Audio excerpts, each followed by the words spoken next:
Assalamualaikum warahmatullahi wabarakatuh. Selamat datang di podcast kita hari ini dalam rangka memperingati Hari Gangguan Gerak Sedunia yang diperingati pada tanggal 29 November dengan tema tahun ini adalah Moving in Harmony with Movement Disorder. Nah, pada pagi hari ini saya Dr. Krista akan menemani Anda semua untuk menjelajahi berbagai aspek gangguan gerak dan memberikan wawasan tentang apa itu gangguan gerak, harus seperti apa, penanganannya seperti apa. Dan dalam episode ini kita kedatangan dua narasumber, yaitu yang pertama adalah Dr. Ervina Artajayanti Huta Barat, spesialis neurologi. Beliau ini adalah staf pengajar di Fakultas Kedokteran UNS di Prodi Neurologi di Subdivisi Gangguan Gerak. Kemudian untuk narasumber kedua adalah Dr. Ira Ristinawati, spesialis neurologi. Beliau sebagai subdivisi di Neurobehavior. Mungkin kalau kita ngomongin gangguan gerak memang banyak ya dok kasusnya sebenarnya ya dok. Cuman mungkin dari kalangan orang awam mungkin tidak menyadari kalau sebenarnya itu adalah sebuah gangguan. Jadi banyak sekali yang diacuhkan gitu. Jadi tidak sadar kalau sebenarnya itu adalah sebuah gangguan. Nah, tidak perlu berlama-lama. Mungkin nanti kalau ada yang ditanyakan atau saya sanggah santai aja ya dok mungkin ya dok ya. Sebenarnya tujuan podcast ini kan juga memberikan informasi gitu pada orang awam, seperti apa sih kalau misal gangguan gerak, atau harus seperti apa sih, harus kapan sih kita harus membawa ke rumah sakit gitu loh. Gitu ya dok ya. Sebelumnya saya sapa dulu dok, selamat siang Dr. Ervina. Selamat siang Dr. Besta. Gimana kabarnya dok? Alhamdulillah baik. Alhamdulillah baik ya. Jadi saya sudah survei dok sebelumnya nih. Jadi ada kurang lebih ada 10 pertanyaan lah. 10 pertanyaan paling sering dok yang dialami orang awam ketika dia menemui gangguan gerak gitu dok. Jadi untuk pertanyaan pertama ya dok ya. Apa sih dok yang dimaksud gangguan gerak itu dok? Mungkin bisa dijawab Dr. Ervina terlebih dahulu dok. Iya. Jadi kita masuk ke pengertian gangguan gerak ya Dr. Besta ya. Jadi gampangnya gini sih dok, kalau orang awam tanyanya kenapa sih kayak buyutan, kenapa ini ada gerakan tidak terkendali gitu ya dok ya. Ini apakah penyakit atau ini hal yang normal pada orang tua? Jadi sebenarnya gangguan gerak itu merupakan suatu gejala ataupun tanda di mana badannya itu bergerak tanpa disadari dan biasanya itu sulit untuk dikendalikan oleh orang tersebut. Ya, itu pengertian secara umumnya ya untuk awam, untuk masyarakat luas. Tetapi kalau orang awam mungkin yang paling dikenal itu buyutan ya Dokter Besta ya, seperti itu dok. Ya. Kita ngomongin tentang definisi dulu ya dok. Tadi kan ada kayak gerak-gerak dari anggota tubuhnya. Sedangkan kita kenal juga ada yang namanya kejang dok, atau mungkin yang biasa orang medis itu bilangnya epilepsi. Nah, kalau dalam hal ini sama nggak sih dok kejang di epilepsi sama gangguan gerak itu dok? Mungkin Dokter Ira bisa menambahkan? Iya, mungkin sedikit menambahkan dari Dokter Ervina tadi ya, Dokter Besta. Ya. Sebetulnya gangguan gerak di sini itu berbeda dengan epilepsi. Orang awam kan pasti pahamnya epilepsi itu harus kelojotan gitu ya, kejangnya kelojotan seperti itu. Nah itu bedanya apa sama gangguan gerak? Paling mudahnya sebetulnya kalau epilepsi itu tidak dapat disupresi atau tidak dapat ditahan ya, meskipun dia tidur. Kalau memang dia lagi kejang ya kejang aja gitu. Nah kalau untuk gangguan gerak biasanya kalau tidur itu cenderung berkurang atau bahkan bisa hilang, seperti itu. Gampangannya seperti itu sih, biar lebih mudah dipahami oleh orang awam. Jadi intinya untuk gangguan gerak dan epilepsi itu berbeda ya Dokter Ervina ya. Berbeda ya dok ya. Nah, kalau misalkan kita ngomongin gejala gitu gimana dok? Apakah ada patokan khusus nih dok? Oh ini gangguan gerak nih. Oh ini misalnya epilepsi. Kita lihat dari bentuk gerakannya. Maksudnya tadi kan udah sempat disinggung ya dok. Kalau misalkan tidur mungkin hilang atau yang satunya masih gitu. Nah, apakah ada tanda khusus gitu dok? Atau macam-macam dari gangguan geraknya itu sendiri dok? Mungkin Dokter Ervina bisa menambahkan? Iya. Jadi sebenarnya gangguan gerak itu, kalau tadi secara pengertian kok kesannya gerakan yang berlebihan terus ya Dokter Besta ya. Sebenarnya gangguan gerak itu kita bagi menjadi dua, yaitu gangguan gerak yang berlebihan dan gangguan gerak yang sebenarnya kalau kita lihat kurang gerakannya. Nah, contohnya kalau yang kurang gerakannya yang paling banyak itu pada orang tua itu contohnya itu Parkinson. Ya, kita bisa lihat seseorang jalannya langkahnya itu kecil-kecil, lambat, cara berbicaranya juga lambat, ekspresi wajahnya tidak ada. Itu sebenarnya gangguan gerak yang dimana gerakannya itu menjadi lebih sedikit dibandingkan sebelumnya. Nah, yang disampaikan Dokter Ira mungkin lebih kepada gangguan gerak yang berlebihan ya Dokter Ira ya. Jadi hiperkinetik kita bilangnya, gerakan yang berlebihan yang hampir mirip dengan epilepsi atau kejang. Kalau dilihat tadi dokter Ira sudah menyampaikan kalau tidur itu biasanya gangguan gerak itu hilang. Tetapi kalau kejang dimanapun, kapanpun, mau tidur, mau bangun itu bisa terjadi. Dan juga ada lagi mungkin satu lagi khasnya yang gampang untuk dilihat untuk masyarakat awam ya dok ya. Kalau kejang biasanya ada gangguan otonom. Apa contohnya misalkan mengompol, misalkan mulutnya berbusa, terus terlihat pucat. Nah itu kemungkinan besar itu terjadi kejang. Jadi misalkan apabila ada keluarga kita ataupun orang lain yang kita lihat mengalami gejala tersebut, sebaiknya tetap dibawa ke rumah sakit ya dok ya, baik itu kejang maupun gangguan gerak, karena terkadang mungkin sulit untuk dibedakan. Ya. Untuk memastikannya mungkin ya lebih pasnya dibawa ke rumah sakit ya dok ya, biar kita bisa lebih pas penanganannya seperti itu. Jadi memang tadi sudah dijelaskan ya pemirsa di rumah ya. Jadi gimana sih cara membedakan kejang itu seperti apa, terus gangguan gerak yang berlebihan itu seperti apa? Sebenarnya tadi sudah disinggung juga. Nah, untuk macamnya dari gangguan gerak sendiri itu banyak nggak sih dok? Soalnya kan ini memang kalau dari survei yang saya survei nih dok, saya cari itu memang paling banyak itu tremor dok. Nah, apakah ada gerakan yang lain dok ini selain tremor? Atau tremor sendiri itu apa sih dok sebenarnya dari dokter Ervina mungkin dok? Ya, kalau tremor sendiri itu gampangannya itu buyutan. Ya, buyutan ya dok ya. Tetapi sebenarnya kadang masyarakat awam ini itu normal nggak sih dok? Tapi ada juga nih anak muda usia 20 hingga 30 tahun tremornya dan mengganggu sekali aktivitas sehari-hari. Intinya kalau misalkan kita menemukan adanya gangguan gemeteran dan itu dirasa sudah mengganggu aktivitas sehari-hari, tetap kontrol ke dokter saraf.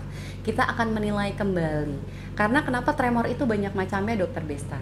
Tremor juga bisa merupakan bagian dari penyakit yang kita kenal tadi, Parkinson. Jadi langkahnya itu lambat-lambat tetapi ada khasnya buyuten tapi pada saat istirahat. Dan itu khas sekali pada Parkinson. Selain itu juga kalau pada usia 30 hingga 40 tahun, ada juga bahkan yang usia 20 tahun gemeteran ketika dia melakukan aktivitas sehari-hari itu yang berlebihan, itu juga kemungkinan bisa juga suatu penyakit tersendiri. Ya, memang kalau orang normal ya mungkin dokter Ira kalau kita berdebar-debar kita mau maju mungkin kita pasti ada gemeternya ya. Itu gemeter normal ya dok ya. Itu gemeter normal karena ada pencetusnya. Tetapi apabila misalkan kita mau makan kita mulai gemeter, kita mau ngambil sesuatu udah gemeter, itu yang harus kita pastikan lagi ke dokter saraf untuk menentukan ini tremor apa. Tetapi yang paling gampang kalau tremornya pada usia tua Parkinson istirahat dia gemeteran. Justru pas istirahat ya dok ya biasanya. Nah kita agak belok sedikit nih dok.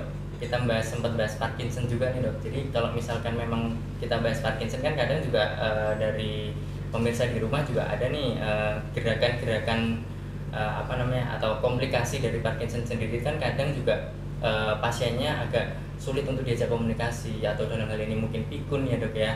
Nah itu memang apakah ada keterkaitannya ya dok Parkinson dengan gejala pikun itu tadi dok? Mungkin dokter Ira bisa membantu. Iya, baik dokter Bista. Jadi sebetulnya Parkinson itu adalah salah satu penyakit neurodegeneratif ya dok ya. Jadi penyakit tua gampangannya gitu mungkin untuk awamnya ya. Nah itu memang keterkaitannya dengan pikun itu sangat-sangat dekat karena salah satu komplikasi dari Parkinson untuk yang komplikasi non motorik atau yang bukan melibatkan gangguan gerak itu salah satunya demensia atau pikun. Nah itu biasanya terjadi setelah pasien menderita Parkinson sekitar 10-15 tahun. Setelah itu resiko mengalami demensia atau pikunnya itu meningkat karena yang seperti kita tahu Parkinson, demensia itu salah satu penyakit neurodegeneratif gitu.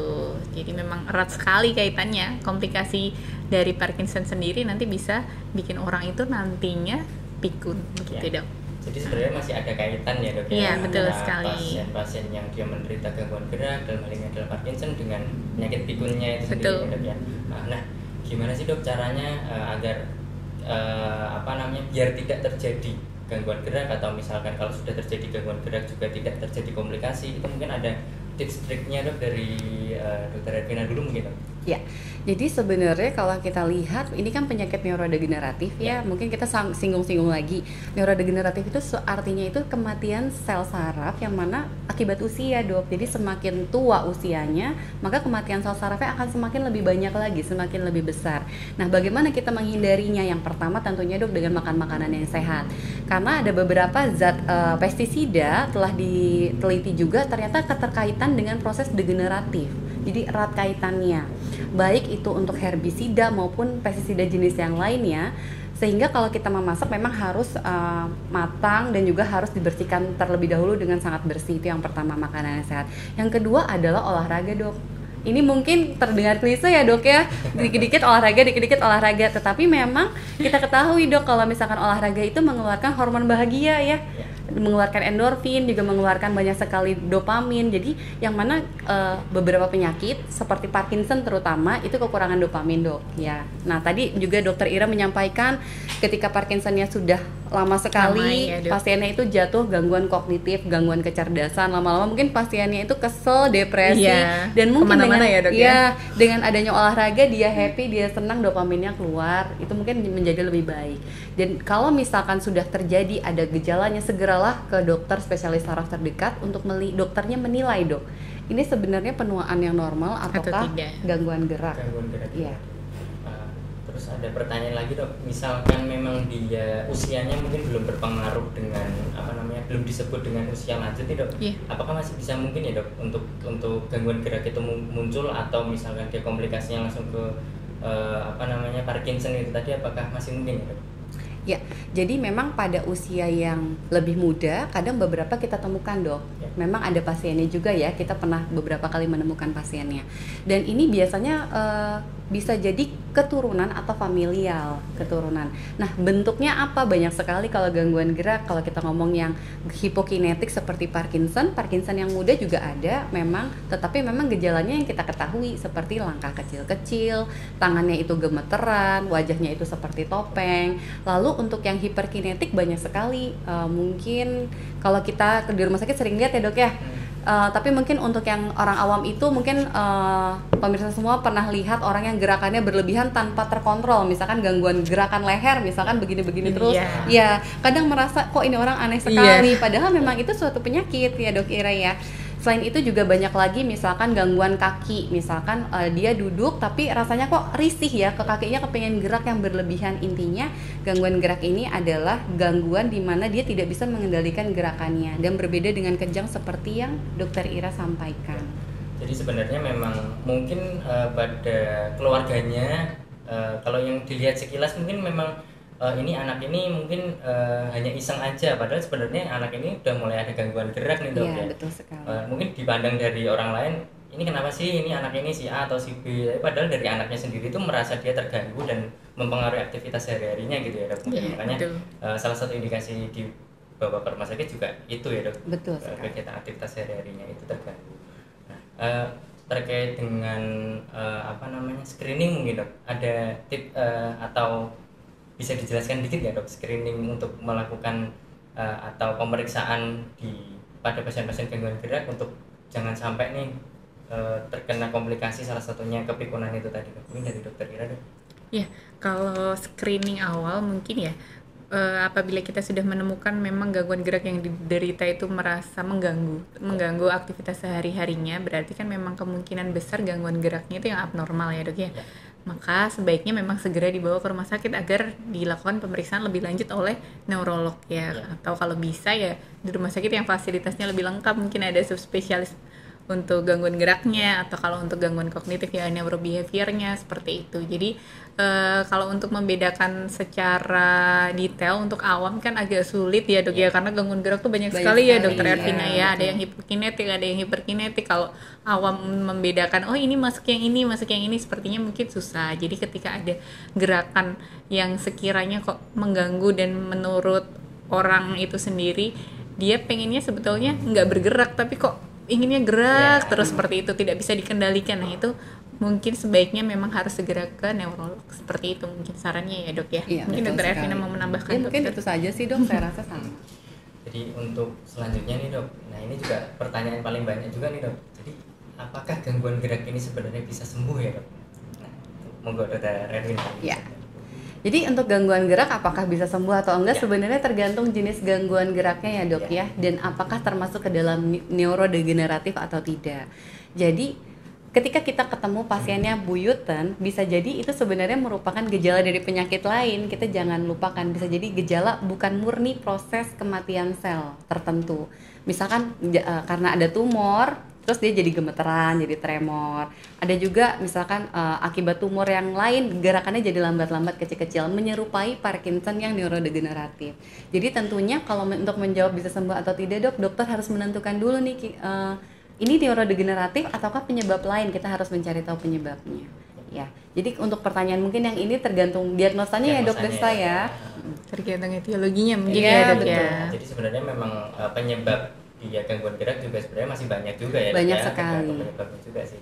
Nah terus kemudian yang paling sering juga dok nih ditemuin di poli dok biasanya nih. Sebenarnya kalau misalkan dia udah ditemukan gangguan gerak nih dok, apakah ngefek ya dok? Dia diberikan untuk terapi atau dalam hal ini fisioterapi itu tadi dok. Apakah berpengaruh itu dok? Atau mungkin ada pertanyaan lain adalah kalau misalkan ada obat herbal atau akupuntur itu gimana dok menurut dokter Ervina? Iya, fisioterapi itu penting sekali dokter Besta, apalagi khusus kasus Parkinson ya, ke arah Parkinson yang arahnya neurodegeneratif. Misalkan usia 60 tahun, pasiennya udah ke arah Parkinson, kecurigaannya ke arah neurodegeneratif, penting sekali untuk fisioterapi. Bahkan memang fisioterapi itu sebenarnya terapi utama. Kadang pasien baru datang cuma tremor satu saja, mungkin dokter kalau di sini sudah kita kasih yaudah deh fisioterapi aja gitu ya dok ya. Itu salah satunya untuk melatih pasien itu supaya latihan sejak awal, jangan sampai menunggu. Karena kita ketahui bahwa misalkan yang paling sering yang kita bahas itu adalah Parkinson, itu dari awal misalkan baru tremor, lama-lama pasiennya kaku, jalannya kecil-kecil, lama-lama berdiri sulit, jalan sulit, lama-lama dia cuma tiduran aja. Dengan kita latih dari pertama, pasien akan memiliki kebiasaan yang baik dok. Jadi fisioterapi itu juga salah satunya membiasakan pasien untuk exercise. Yang kedua juga untuk mengurangi nyeri dokter Besta. Kalau kita ketahui rata-rata pasien gangguan gerak itu misalkan kita gerak terus di lehernya, pasti sakit ya lehernya dok ya. Capek ya. Nah capek. Nah dengan fisioterapi salah satunya adalah modalitas untuk mengurangi nyeri dari selain dari obat-obatan. Bukan berarti obatan tidak penting, tetapi olahraga latihan fisik fisioterapi itu juga penting. Kalau untuk akupunktur saya rasa boleh-boleh saja dokter, cuman mungkin untuk yang herbal ya. Kita masih ini ya dok ya, karena tergantung etiologinya mungkin ya dok ya. Kalau untuk penyakit neurodegeneratif kan memang harus diatasi. Betul, ya dok ya, dari medikamentosa secara medis ya. Kalau herbal mungkin karena kalau herbal butuh penelitian lebih lanjut dokter Besta. Betul. Iya. Jadi mungkin kenapa dokter-dokter di Indonesia itu mungkin jarang untuk menyarankan untuk herbal, karena mungkin kita harus tahu dulu nih kandungan isinya tuh seperti apa, dosis yang tepat itu seperti apa. Yang mana kalau obat-obatan yang kita berikan itu memang sudah banyak penelitiannya. Jadi memang kita harus memberikan pengobatan berdasarkan penelitian medis gitu. Ya, sudah dijelaskan juga ya pemirsa di rumah. Jadi pengobatan itu memang diperlukan. Artinya targetnya memang harus dia atau pasiennya sendiri ini masih bisa nih untuk melakukan aktivitas sehari-hari. Jadi bukan berarti obat ini nggak perlu nih, terus bosan kontrol, nggak minum obat, itu malah yang menjadikan bahaya ya dok untuk terjadi komplikasi itu tadi. Jadi jangan sampai terjadi komplikasi, juga salah satunya adalah dilakukan pencegahan. Artinya nanti pola hidup sehat ya dok, olahraga, terus dietnya juga ada buah, sayur dan lain-lain itu ya. Diet Mediterania ya dok. Iya betul. Dan yang bukan terkenal. Benar, dan bukan berarti kita tidak menyarankan herbal seperti kayak misalkan pemirsa di rumah mau ngerebus jahe atau kencur, silahkan, boleh sekali asal itu alamiah ya. Justru yang neurobias juga sekarang yang paling baru tuh ada ginkgo biloba ya. Iya betul. Itu masih dalam proses penelitian tetapi seperti itu. Tapi bukan berarti yang saset-sasetan itu mungkin yang kalau kita tidak ketahui isinya mungkin sebaiknya dihindari. Tetapi kalau pemirsa di rumah ingin membuat sendiri secara alamiah sih tidak ada masalah ya dok ya. Iya. Ada yang mau minum es teh misalkan air jahe, air kunyit, silahkan saja. Boleh ya dok. Ya. Oke. Mungkin itu ya dok. Jadi ada beberapa tadi sudah saya sampaikan juga. Ada beberapa survei dok memang, dan yang 10 teratas itu memang yang ini tadi dok. Pertanyaan-pertanyaan yang saya cantumkan ini tadi dok. Jadi kenapa sih atau kapan sih, mungkin dari pemirsa juga sudah tahu ya, tadi sudah terinfokan juga kalau misalkan ada anggota keluarga yang dicurigai ada gangguan gerak, mungkin sebaiknya memang harus dilakukan pemeriksaan lanjutan, atau dalam hal ini harus dibawa ke rumah sakit ya dok ya. Terima kasih kepada Dr. Ervina, Dr. Ira sudah berkenan hadir di podcast singkat kita pagi hari ini ya dok. Jadi dari pemirsa di rumah juga mungkin harapannya sudah tahu atau sudah melek apa sih gangguan gerak itu dok ya. Melalui podcast ini kami harap dari pemirsa juga dapat mengetahui atau paling tidak tahulah, mengenali dulu gitu. Jadi setidaknya seperti itu dulu ya dok ya. Mungkin hanya ini yang bisa kami sampaikan bagi pemirsa podcast setia dari neurolog UNS di rumah. Saya Dr. Bista pamit undur diri, mohon maaf kalau misalkan ada salah kata. Jangan lupa like, share, dan subscribe channel ini. Sampai jumpa, wassalamualaikum warahmatullahi wabarakatuh. Waalaikumsalam warahmatullahi wabarakatuh.